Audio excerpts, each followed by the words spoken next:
3 persuni qed jinżammu arrestati fil-lock-up fil-Kwartieri Ġenerali tal-Pulizija brabta margument li seħħ tard l-4 filgħaxija f'Bormla li jirriżulta fi sparatura. Ħadd ma weġġa' f'dan il-każ.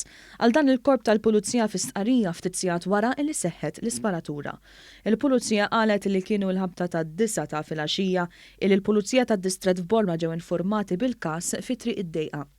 Fit-telefonata ntqal li x'aktarx seħħet sparatura waqt argument bejn żewġ Maltin u żewġ żgħażagħ barranin.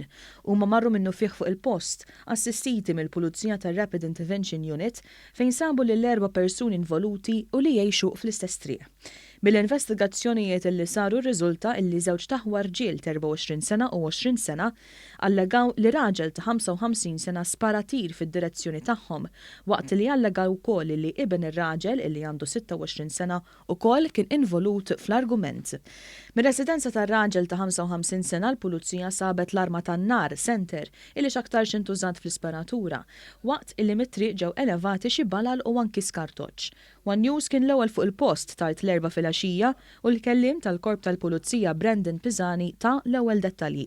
L-arma li allegatament intużat fl-isparatura edha fidej ukoll il-Pulizija. F'dan il-każ ħadd ma weġġa' ħadd ma ntlaqat mill-tir sparat għaldaqstant ma hemmx persuni illi kellhom bżonn illi jittieħdu l-isptar għal kura.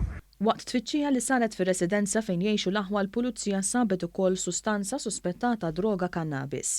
L-investigazzjonijiet tal-Pulizija biex tkun stabbilita id-dinamika tal-argument għadha għaddejja. Ir-raġel ta' 55 sena u ż-żewġ taħwa qed jinżammu mill-Pulizija għal aktar investigazzjonijiet. Il-Maġistrat tal-Assa Marsen Farrugia ġiet infurmata bil-każ u ħatret inkjesta.